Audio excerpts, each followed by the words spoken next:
It was awesome today. I was so excited to not only spend time with them, but to hear their questions, and I was excited to hear how thoroughly they're planning for their futures. Whereas, I had some ideas, but I wasn't sure what I was going to do next. Whitney Beatty is Vice President of Development for Mathis Productions at Telepictures in Los Angeles.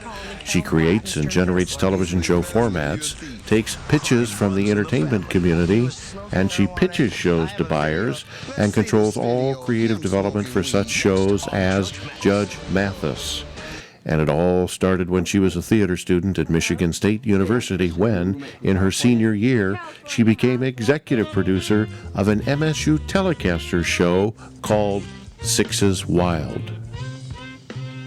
And I saw a poster on a tree that said MSU Telecasters hiring actors for a new television show, a soap opera called Sixes Wild, and it really absolutely changed my path in my life.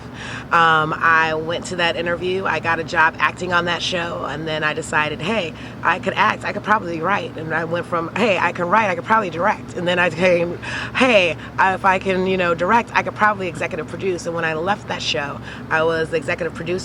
We won the best show that year, and I was hooked line and sinker, and I applied for my MFA and went on to grad school, got a master's in fine arts in film production, and I've never looked back. I had no clue what I was up against. I didn't know. I was walking into a war with a slingshot and a stone.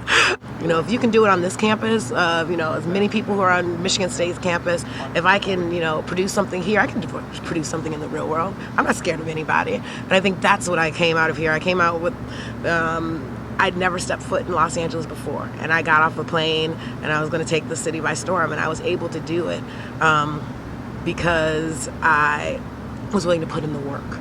It's a hard industry. I didn't want her to go into it, but she's always been set on this field. And through the ups and the downs, she's a people person, and I think you have to be that. You have to be willing to put yourself out there, and you have to be willing to take rejection. And I'm so happy that she's seeing so much success now. For me, I think it's important to be able to share what I've learned with the next generation of Spartans. When I came out here to Los Angeles, I didn't know a soul. I want to be able to take people under my wing and say, hey, if you want to do what I'm doing, ask me questions, because I had to work really hard to find people who would sit down and give me that information. And I'm willing to give it to you if you only ask. I think that as an alumni, is the best thing that I could give back to this university that's given me so much. Life-changing. It was life-changing.